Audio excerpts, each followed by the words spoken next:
which means 9 nights. The Navratri that we celebrate these 9 nights is called Chaitra Navratri, or is also called Vasant Navratri, because it is the Vasant means spring. It is a Navratri that is celebrated during the spring season in India. And Chaitra is the month, usually corresponding to March or April in our calendar. So this is the Chaitra Navratri, or the spring Navratri, when we worship the divine in the form of Durga Mata. And as you know, later in the year, in the month of September, October, which is fall, it is Sharad Navratri, which is the autumn or fall Navratri. We speak of that as Sharad Navratri. This is Chaitra Navratri. Usually September or October, and that one, of course, culminates in Diwali. This one culminates in Ram Navami, the birth of Sri Ram. So what is special about Navratri? Why do we celebrate Navratri? How does it help us to become better human beings? So this is a period when we focus on God as Mother in the form of Durga Mata. It is, of course, not the only time that we worship God as Mother. One of the first prayer that we all learn is Tvameva Mata. You are my mother. But this is just a special period to worship the divine as Mother. There are three important women that we all need in our lives, besides your wife. You need 3 other women to be successful, because you need Durga, who represents power, and all of us need to have power and independence in our lives. And you need Lakshmi Mata for wealth and prosperity. And of course, you need Saraswati Mata for knowledge and wisdom and learning. So if you have these 3 with you, then of course your life will be fulfilling and successful. Every major Hindu festival has an important story. And so tonight I want to tell you the central story of Durga Mata. And after telling the story, I want to reflect with you a little bit about what we can learn from this story. One of the many names of Durga Mata is Mahishasura Mardini. Mahishasura Mardini, the one who defeated Mahisha, the Asura Mahisha. So she's called Mahishasura Mardini, the one who defeats Mahisha. And this is told in the Devi Mahatmya. And we are told here that Mahish was a very ambitious being. And nothing is wrong with having ambition. It's a good thing. It's a positive thing. Everyone should be ambitious. But Mahish's ambition was only for power. He wanted power above everything else. That was the gain of power was his sole concern.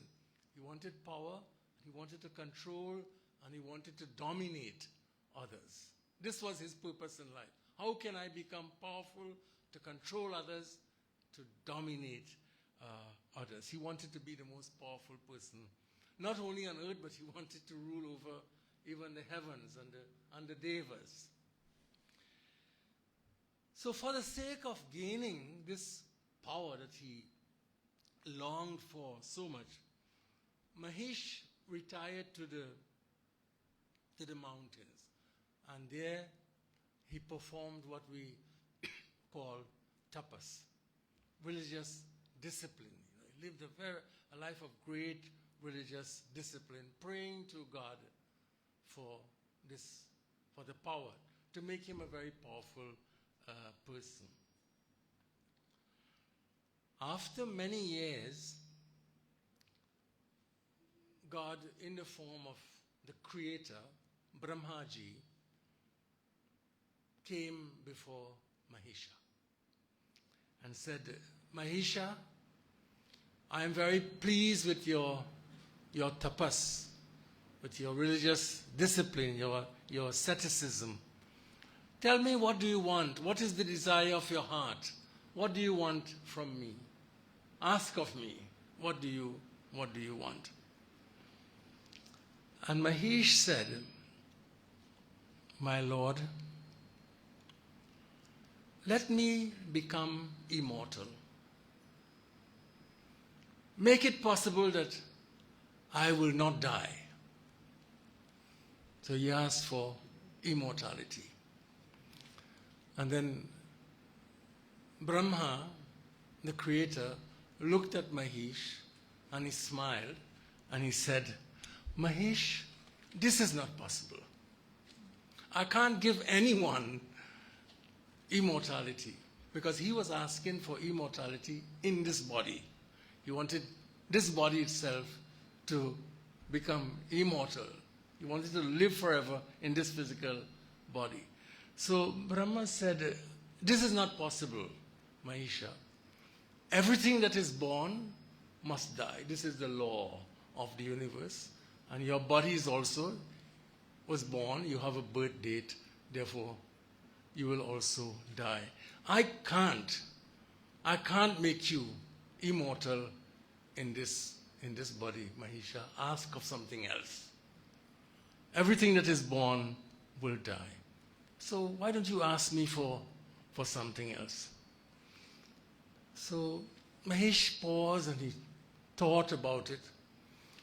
And then he rephrased his request. And he said, okay, since it is not possible for me to be immortal in this body, then I will ask you for this. This is my request to you. Make it possible that I will not die at the hands of any man. Make it possible that I will not die also at the hands of any of the devas in heaven. So make it possible that my death will not come about because of any human being or because of a deva. And may it not also come about because of you or Vishnu or Shiva. I don't want to die at the hands of any one of you. If you say that I must die, let my death approach in the form of a woman. And the reason why he said that, he thought there will never be a woman who could defeat him. So he said, let death come to me, if it must come, as a woman. So Brahma said, okay, Mahesh, if this is what you want, you will not die at the hands of any man. Manushya, you will not die at the hands of any of the devas. In my hands or Vishnu's hands or Shiva's hands, you will not die. And I will ensure that death will come to you in the form of a woman. So after Brahmaji disappeared, went out of Mahesha's presence,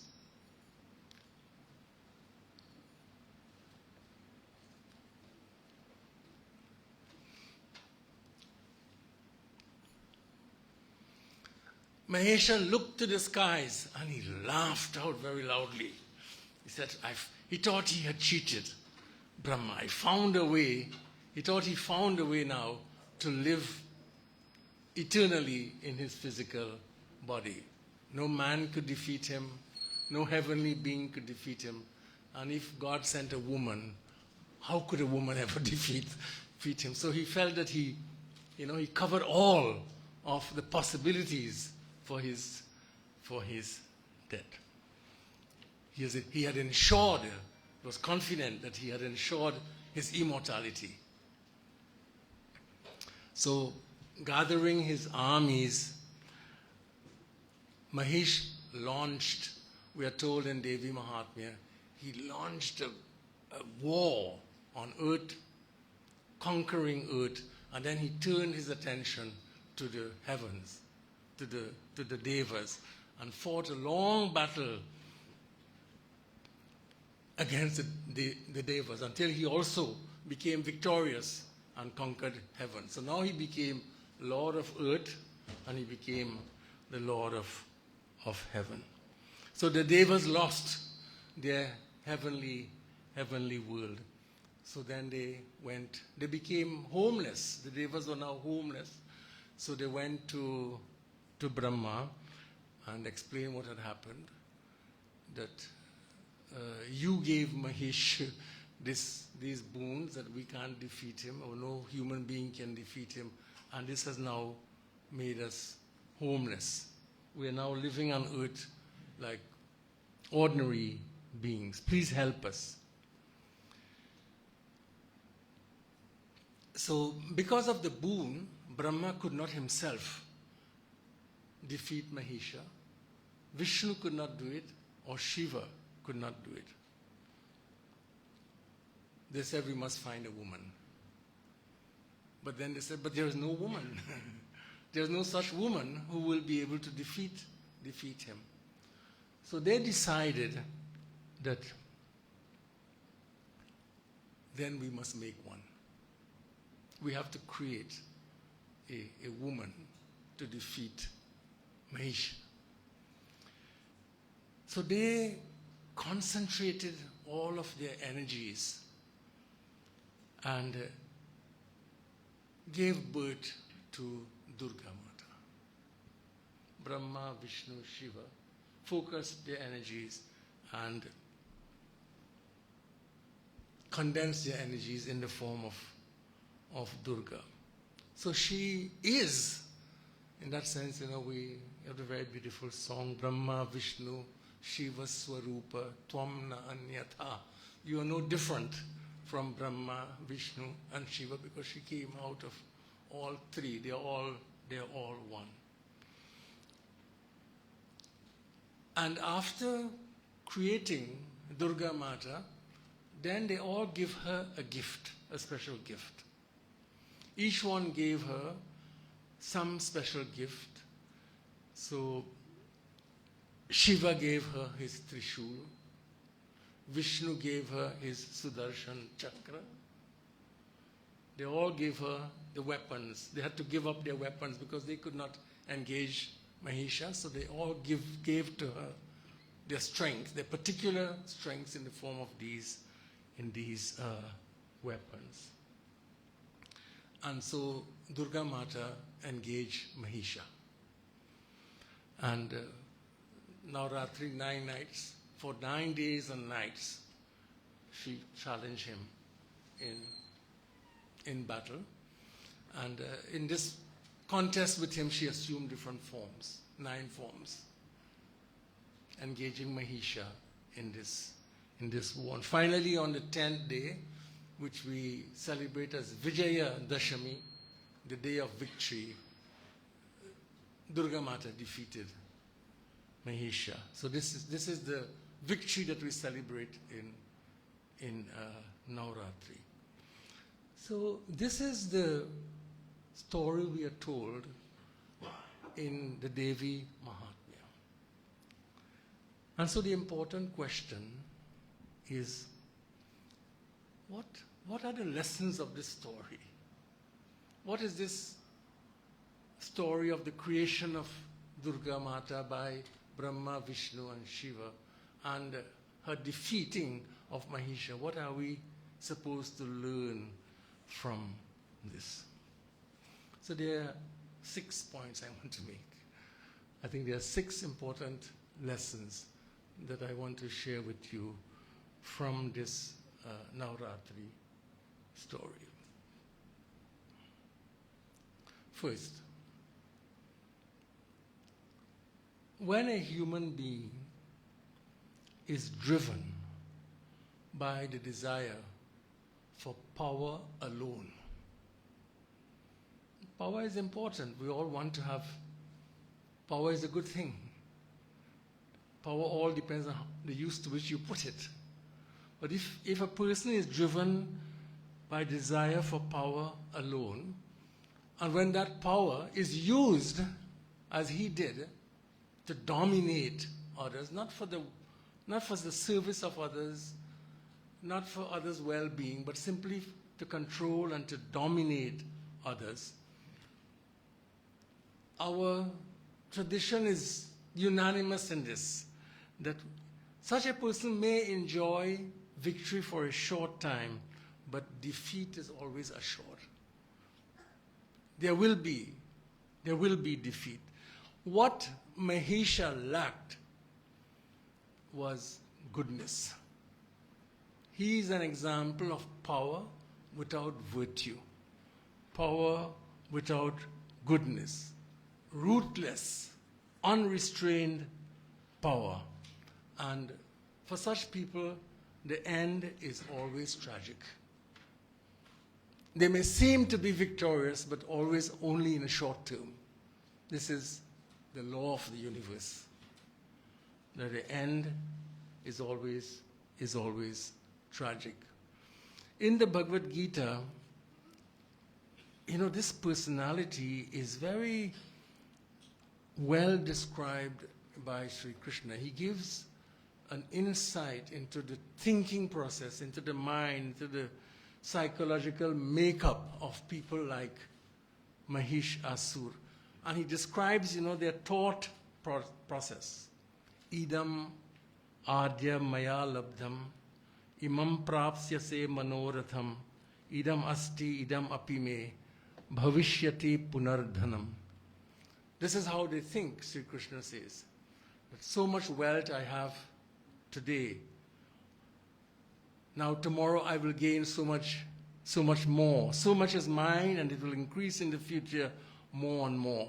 Asau maya hata shatru. In the pursuit of power and wealth, I have destroyed this one.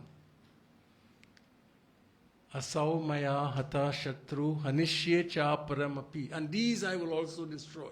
So plotting to destroy others is a characteristic of such personalities. Ishwaroham, aham, bhogi. I am the Lord of all. Ishwaroham, aham, bhogi. Siddhoham, I am perfect. Balavan, I am the strongest. Adhyo bijanamanasmi. Who is there like me? There's no one like me. This is the thinking process, Sri Krishna says. In this way, he adds, such people are deluded by ignorance and always come to a tragic end. So I don't want you to misunderstand this first point. Wealth is important. No one prospers in life without wealth. A society, a nation needs wealth for its well-being. The problem is wealth without goodness, wealth without virtue.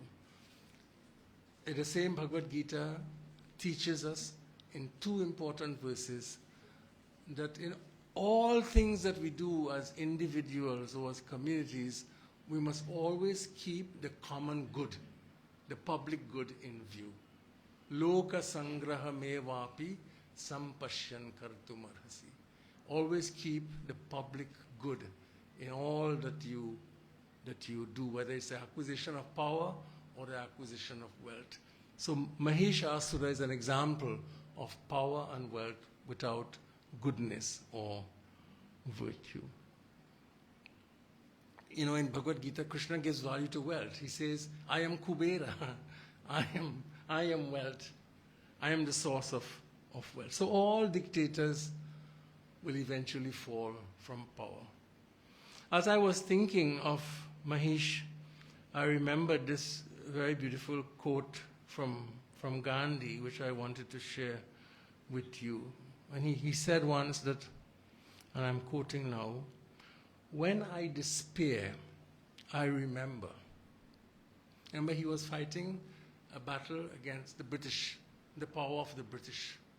A long and difficult battle, and sometimes, there was a lack of hope whether there would be victory. And then this is what he wrote: "When I despair, I remember that all through history, the way of truth and love have always won.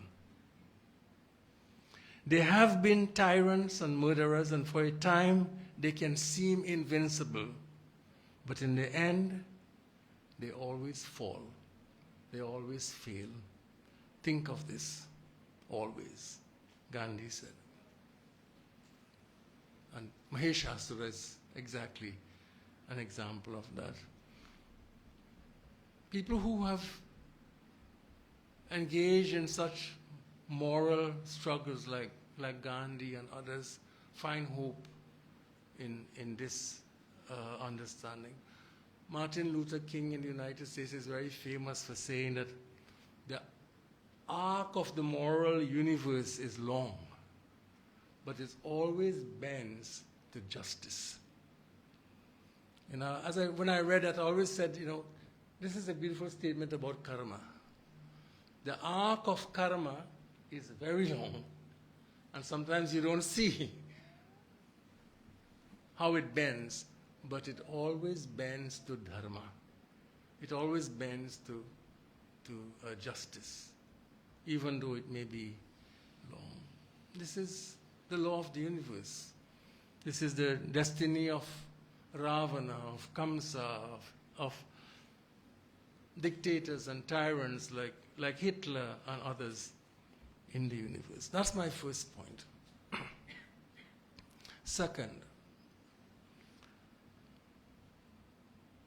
as I said, Mahesh wanted to be immortal. This is what he asked Brahma for. After his religious discipline, after his tapas, he said, "I want to be immortal." But his problem was that he wanted to live forever in this body. He wanted immortality in this physical body, which Brahma Ji explained to him is not possible. Everything that is born will die. Jatasya hi dhruvo mrityu, as Bhagavad Gita says, if it is born, it will die. And then he thought he could outsmart the Creator by rephrasing his request. Since it's not possible for me to be immortal, as I said, may I not die at the hands of a man, at the hands of any divine beings. If death must come to me, let it approach in the form of a woman, because he didn't think a woman could defeat him. So Mahesh wanted to cheat that which is inevitable for everyone, which is the fact of physical death. Instead of accepting, you had the Creator before you, and instead of accepting the fact and reality, the inevitability of death, and asking how perhaps I could attain immortality, he wanted to attain immortality in this body. We have other examples. So in the Upanishad, the young student Nachiketas came to Yama, who is the Lord of death. And when Yama said, "What do you want?" Nachiketa said, "Please teach me. On earth, there is a dispute. Some say that after death we live, and some say after death we do not live. What is the truth? You tell me the truth." So he uses his opportunity to ask a question about the meaning of life. But Mahesh wanted to be immortal physically. This is as I thought of the story of Mahesha, I was recollecting that this exact theme, the structure of this story, is one that occurs repeatedly in our Shastras. The same structure. There's an important lesson there to be taught. And I'm sure you remember. This is the story of Mahisha. But there's also the story of Hiranyakashipu, if you remember, with Prahalad. So he also wanted a similar gift from the Creator, but he phrased it differently. You remember that he could not be killed by a human or animal. He must not die inside his house or outside of his house. He must not die during the day or during the night. He must not die on the earth or in the skies. So he was trying to cover all of his all of his bases also. And he must not be killed by any weapon.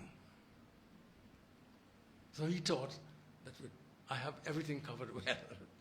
And then that came to him in the form of Narasimha. Narasimha. So he was not killed by a human or an animal, but someone who combined the features of both human and animal. And he didn't kill him inside the house or outside, but just outside the front door in the threshold. It was not day or night, it was dusk, twilight. He didn't have any weapons, he used his nails. The whole point of it is, that we don't think that we can outsmart our mortality. And there is a story also of, you remember the story of Bhasmasur. He also performed tapas like Mahesh and like Hiranyakashipu. And so when Shiva came before him, what would he ask for? There's a hunger for power. And he made this odd request. Give me the power so that anything I touch would turn to ashes. So grant me that power he was. So he thought, well, I can defeat everyone because I touched them and immediately I reduced them to ashes. So then Vishnu assumed the form of this beautiful dancer, Mohini. And he was attracted to Mohini. And Mohini said, let's dance together. Let's see if you can follow my steps together. It's an enchanting dancer. And so she began this dance.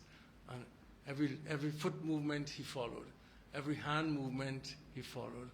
And then she put her hand on her head. And Bhasmasura put his hand on his head. And of course he was reduced to ashes the moment he touched his own head. Thinking again like Hiranyakashipu and Mahisha. However wise we are, we can't cheat the fact of death. We can't escape death by having power or by, the powerful die also.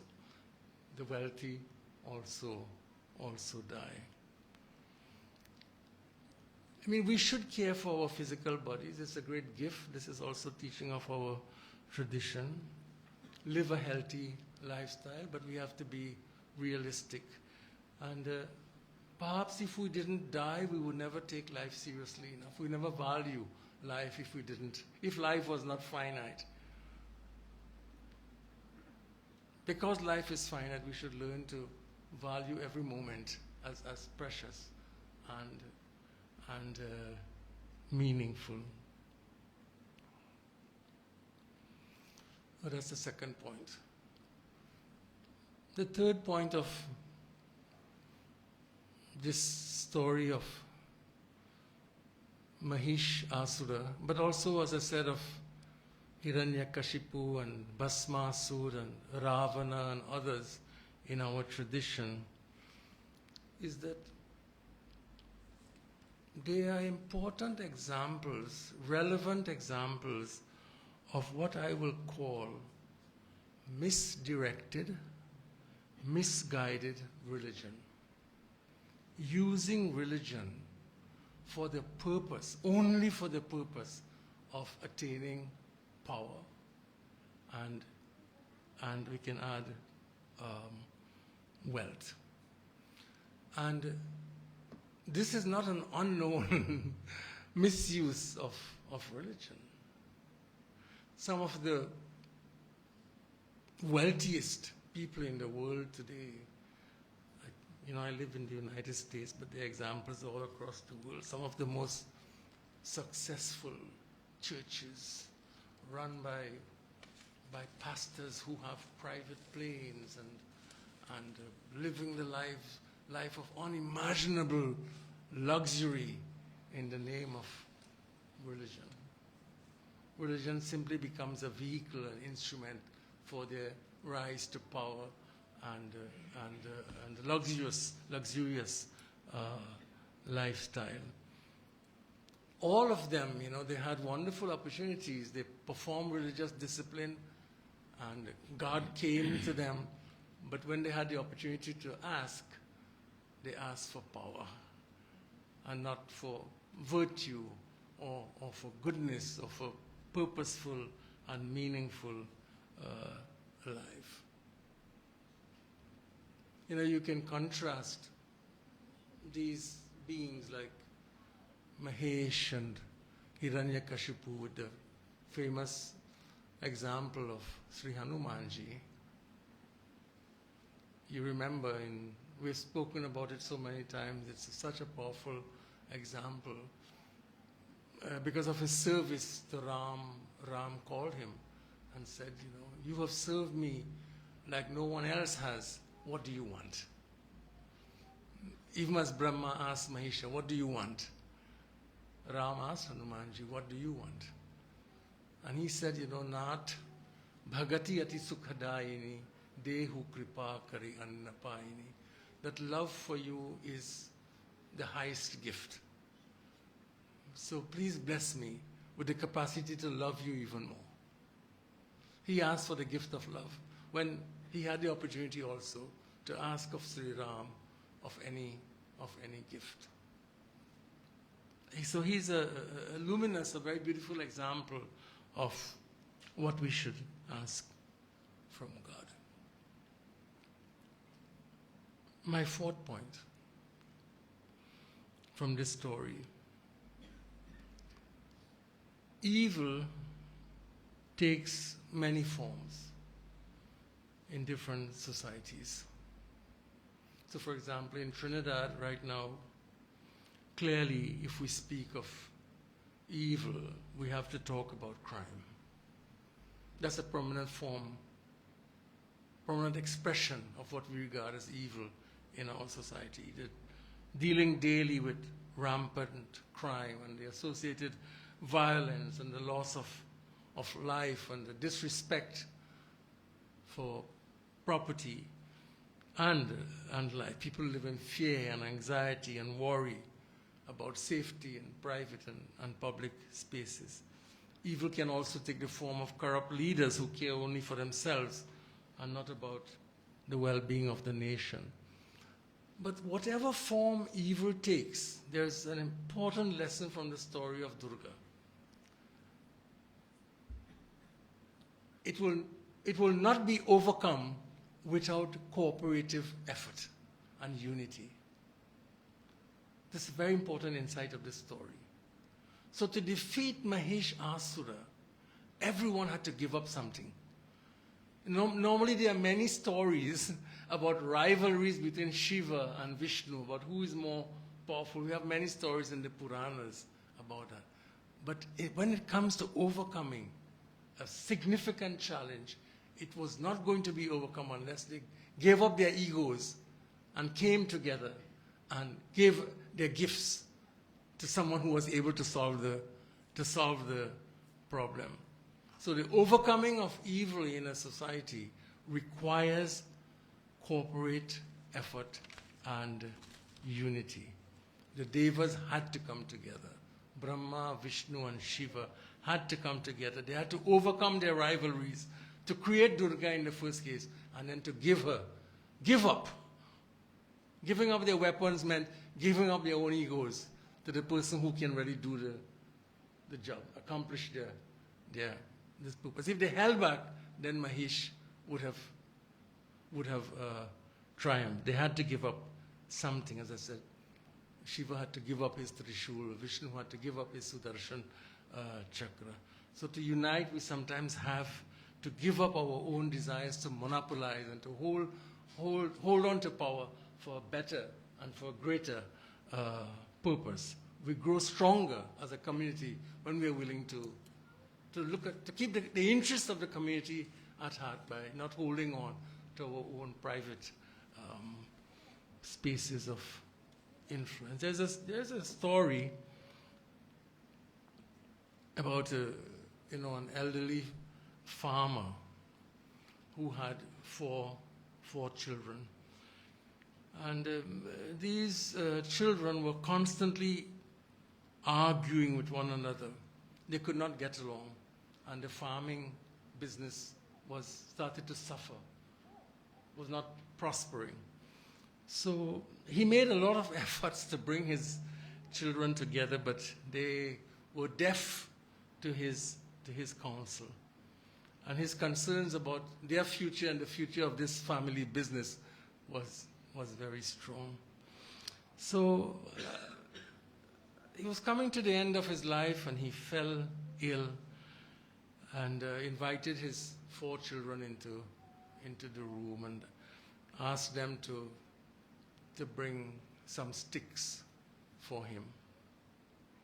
So they carried the stick, and he asked his eldest child to take one of the sticks. The child took the stick and he said, "Break it." The child broke the stick. And he did it with each of his children, gave a stick to each one and asked them to break it, and they broke it. So then he asked them to pick up 4 pieces of the stick. And he asked them to put the 4 pieces together and call each one and ask them to break the sticks. This time they had to break the 4 pieces. And they could not, of course. They could break each stick separately, but when the 4 came together, it was unbreakable. The sticks could not do it. So he smiled and said to his children, "You easily broke the sticks when it is in one hand, whereas you found it difficult to break the 4 sticks together. If only your 4 of you could come together and work together, what a prosperous farm this would be. Your prosperity is in your unity, in working together. So when you are like these 4 sticks, nothing will destroy the farm or your prosperity." So cooperation, unity in families and communities is vital for community well-being, national well-being, family well-being. 5th point, perhaps my most important point tonight. Never underestimate a woman. I repeat. That is a major insight of the story of Durga. Never underestimate a woman. This was Mahish's fatal error, because he didn't bother to ask Brahma that he should not be killed by a woman, because he didn't think that it would even be possible. So, may I not die at the hands of men, may I not die at the hands of devas, but he didn't say, may I not die at the hand of a woman, because he didn't even consider the possibility. So he underestimated. He's an example of a man who underestimates women, because he thought they were weak, they were without strength. He had no reason to fear a woman. It is really a very important insight of this story of Durga. Throughout history, women have always been underestimated.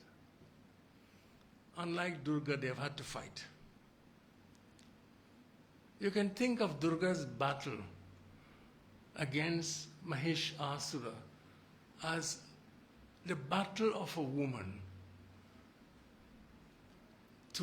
against all those who have always underestimated women. You think of history.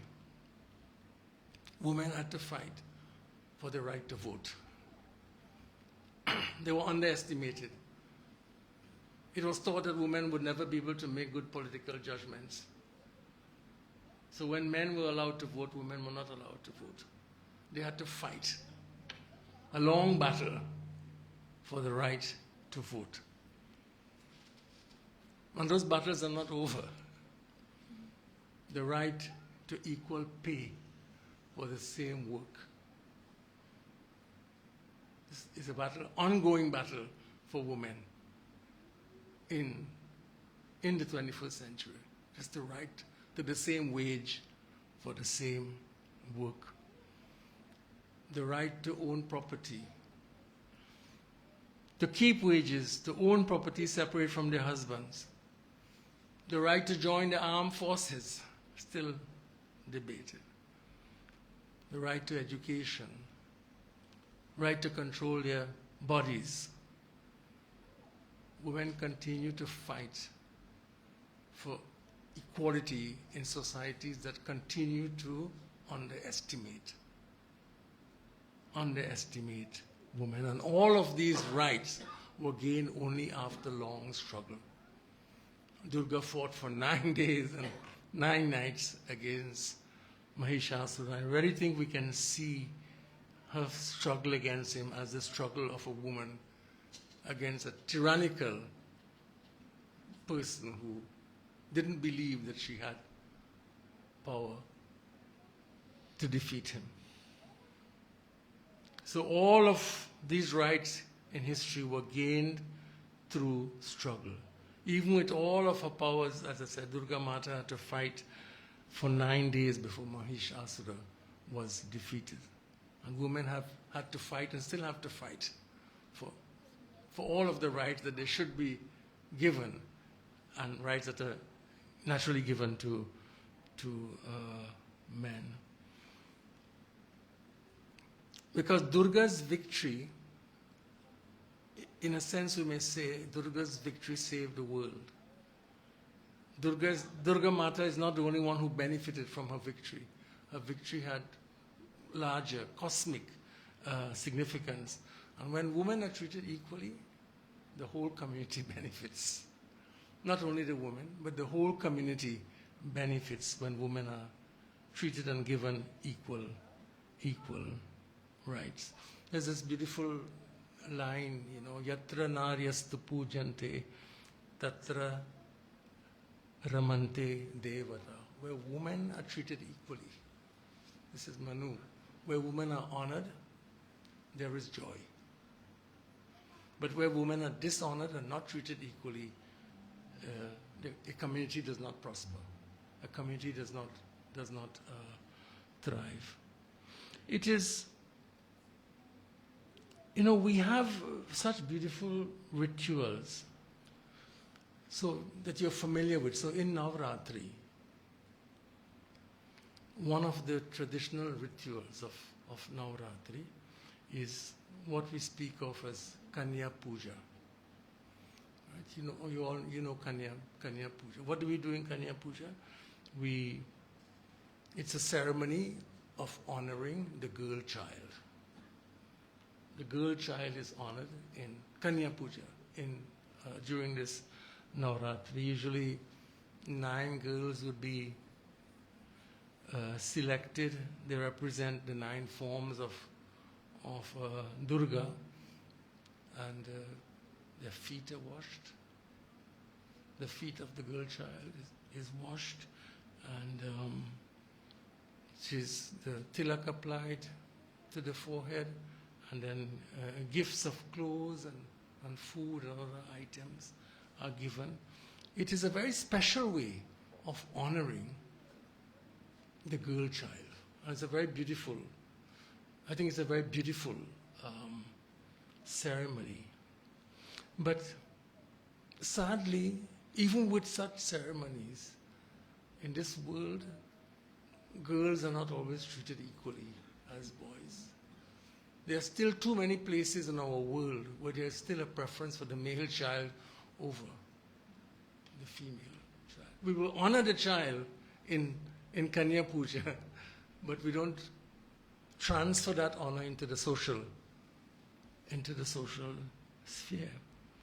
So here are some statistics, up-to-date statistics around our world. 122 million girls remain out of school globally. 122 million children, girl children. 4 out of every 10 adolescent girls do not complete secondary school. 50 million adolescent girls are unable to read or write a simple sentence. And 1 in 5 girls globally marry in childhood. So, there's still, globally, the girl child is still significantly, although progress has been made, but the girl child is still significantly disadvantaged compared to the male. So I think when we perform Kanya Puja, our message has to be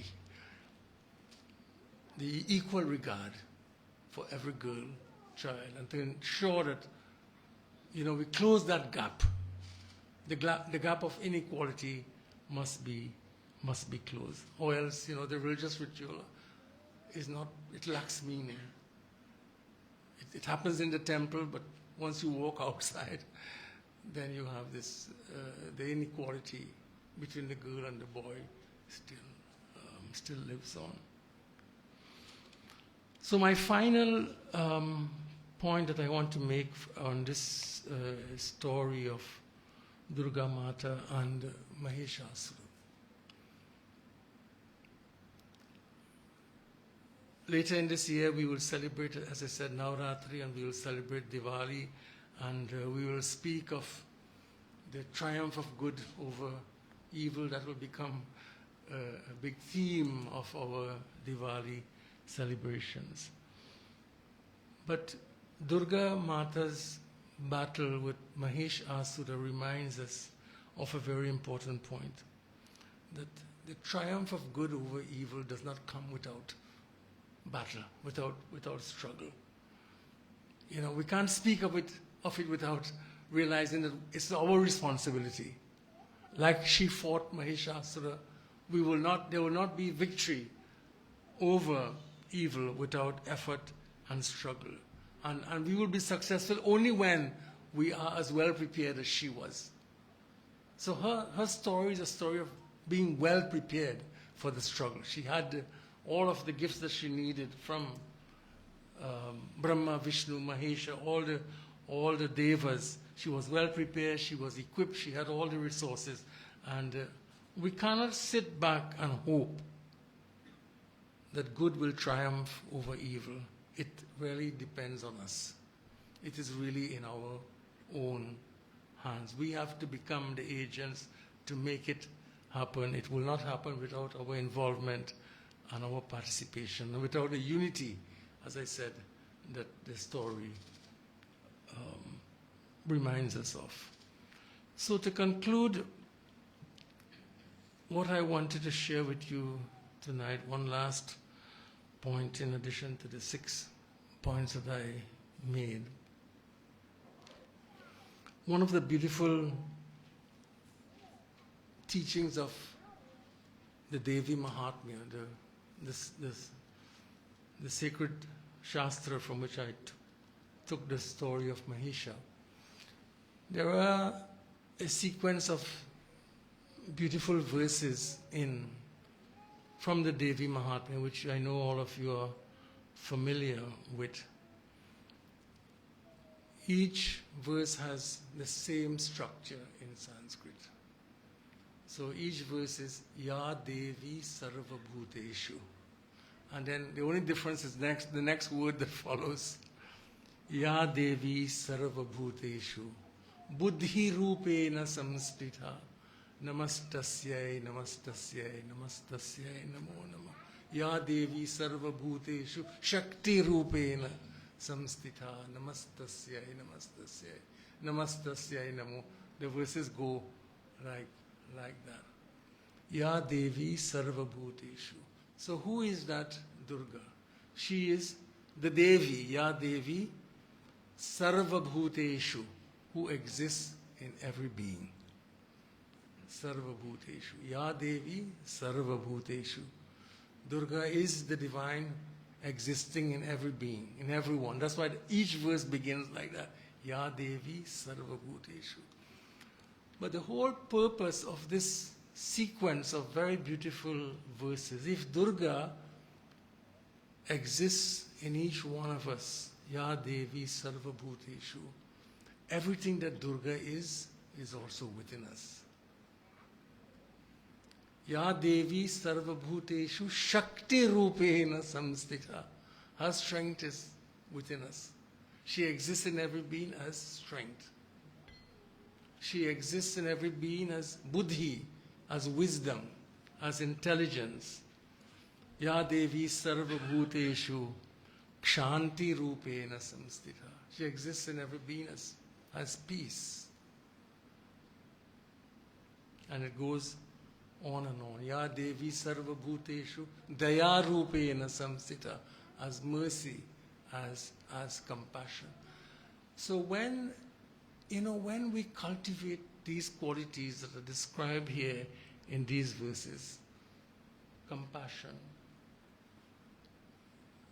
love, strength, then we are really manifesting the divine within us. Because the point to remember is that all of what she is within us.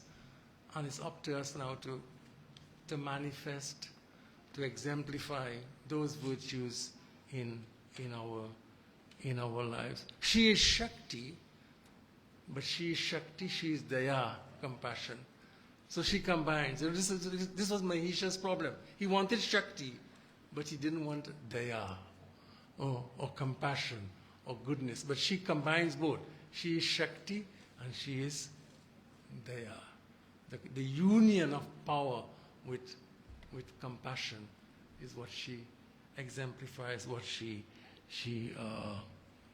represents. Ya Devi Sarvabhuteshu Matra Rupena Samstita. She is the one who lives in us all as mother. Matra Rupena Samstita. Namastasyai, Namastasyai, Namastasyai, Namo Nama. We all have the ability then to express these qualities in our lives, since they're all within us. When we are strong, when we are loving, when we are confident, when we are compassionate, then we are expressing Durga in our relationships, in our lives, in our communities. And this is what Navratri reminds us of. This is the message of Navratri. So I will stop here and we'll pass on to Suraj.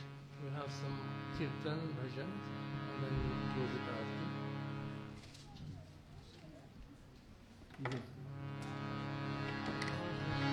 Ya Devi Sarvabhuteshu Vishnu Maiti Shabdhita Namastasyai Namastasyai Namastasyai Namo Namaha. Salutations to the Divine Mother, who is the power of Lord Vishnu and who abides in all beings. Ya Devi Sarvabhuteshu Buddhi Rupena Samstita Namastasyai Namastasyai Namastasyai Namo Namaha. Salutations to the Divine Mother, who abides in all beings and manifests as Buddhi, intelligence. Ya Devi Sarvabhuteshu Shakti Rupena Samstita Namastasyai Namastasyai Namastasyai Namo Namaha. Salutations to the Divine Mother, who abides in all beings and manifests as the power of energy. Ya Devi Sarvabhuteshu Lajjarupena Samstita Namastasyai Namastasyai Namastasyai Namo Namaha. Salutations to the Divine Mother, who manifests in all beings in the form of modesty. Ya Devi Sarva Bhuteshu Shanti Rupena Samsita. Namastasyai, Namastasyai, Namastasyai, Namo Namaha. Salutations to the Divine Mother, who manifests in all beings in the form of peace. Ya Devi Sarva Bhuteshu Shraddha Rupena Samsita. Namastasyai, Namastasyai, Namastasyai, Namo Namaha. Salutations to the Divine Mother, who manifests in all beings in the form of faith. Ya Devi Sarva Bhuteshu Smriti Rupena Samsita. Namastasyai, Namastasyai, Namastasyai, Namo Namaha. Salutations to the Divine Mother, who abides in all beings in the form of memory. Ya Devi Sarva Bhuteshu Daya Rupena Samsita. Namastasyai, Namastasyai, Namastasyai, Namo Namaha. Salutations to the Divine Mother, who abides in all beings in the form of Daya, compassion. Ya Devi Sarva Bhuteshu Madre Rupena Samsita. Namastasyai, Namastasyai, Namastasyai, Namo Namaha. Salutations to the Divine One, who abides in all beings in the form of Mother.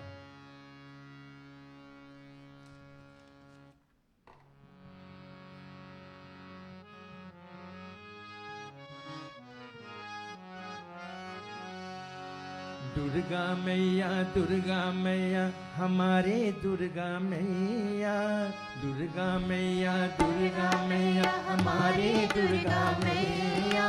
बाल तुम्हारे तुमको मैया, ओ दुर्गा मैया। बाल तुम्हारे तुमको मैया, ओ दुर्गा मैया। दुर्गा मैया हमारे दुर्गा मैया।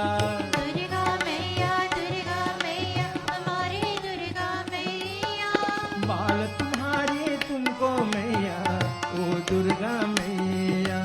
बाल तुम्हारे तुमको मैया, ओ दुर्गा मैया।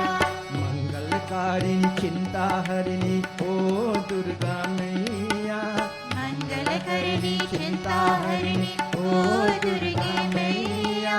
मंगलकारिणी चिंता हरिणी, ओ दुर्गा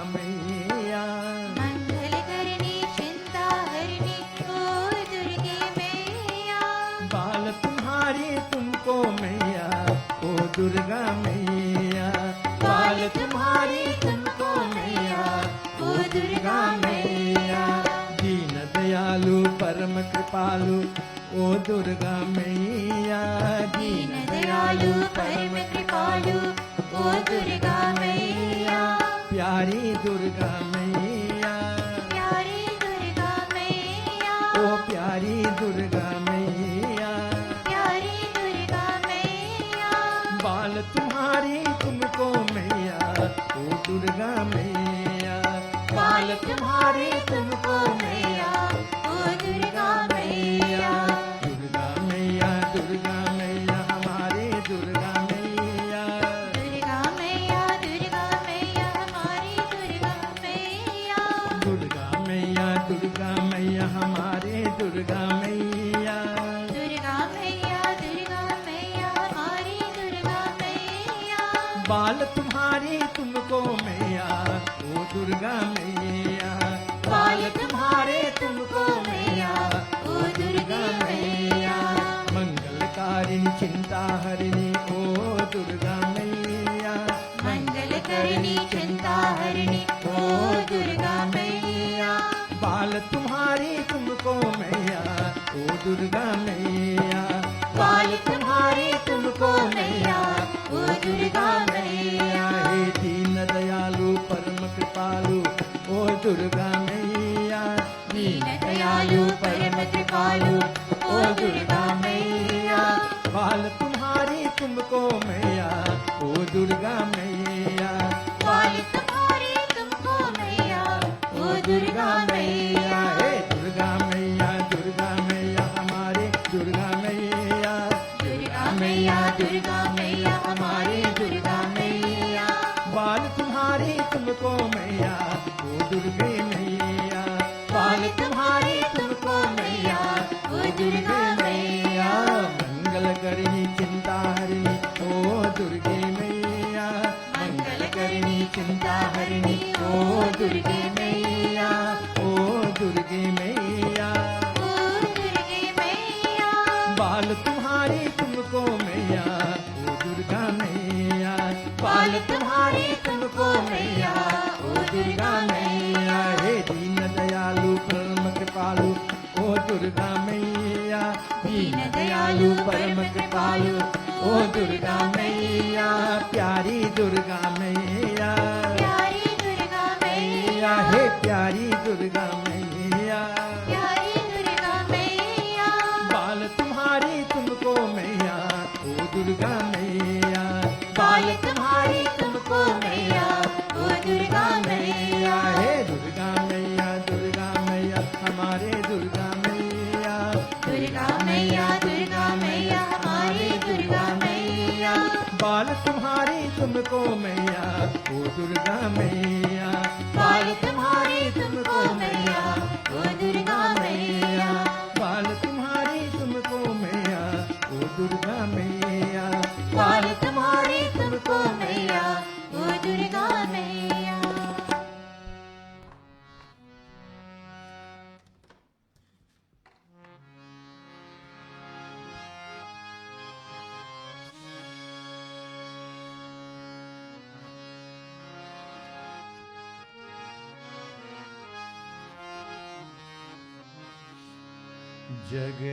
जगदोधारिणी माता दुर्गा, जगदोधारिणी माँ, जगदोधारिणी माता दुर्गा, जगदोधारिणी माँ, जगदोधारिणी माता दुर्गा, जगदोधारिणी माँ, जगदोधारिणी माता दुर्गा, जगदोधारिणी माता। जागो जागो माँ, जागो जागो माँ, जागो जागो माँ जननी, जागो जागो माँ, जागो जागो माँ, जागो जागो माँ जननी।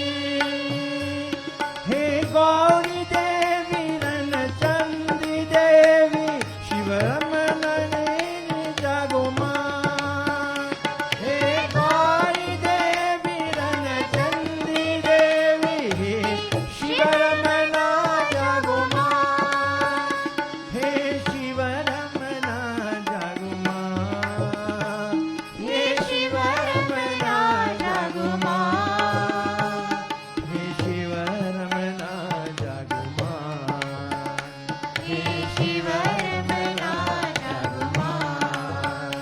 जागो जागो धरणी माँ, जागो जागो धरणी माँ। जागो जागो माँ, जागो जागो माँ, जागो जागो माँ जननी, जागो जागो माँ, जागो जागो माँ, जागो जागो माँ जननी। हे गौरी देवी रणचंडी देवी हे शिवरमणा जागो माँ, हे गौरी देवी रणचंडी देवी हे शिवरमणी जागो माँ, हे शिवरमणी जागो माँ, हे शिवरमणी जागो माँ, जागो जागो धोरणी माँ, जागो जागो जो धरणी माँ।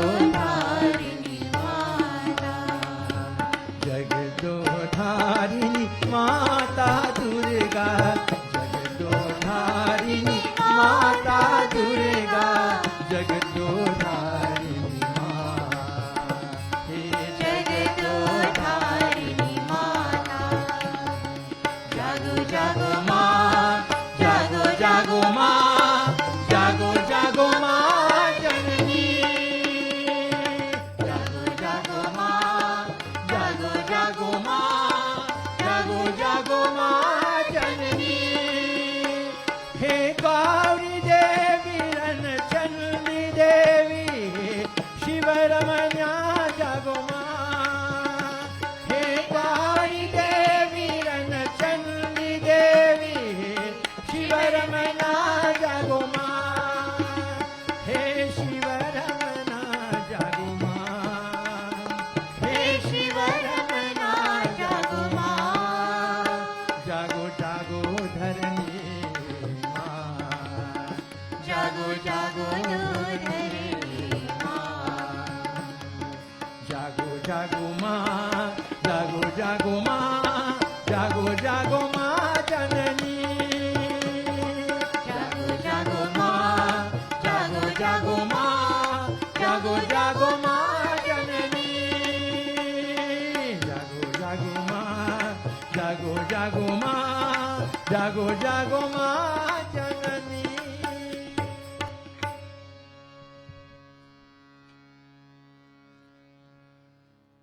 So as we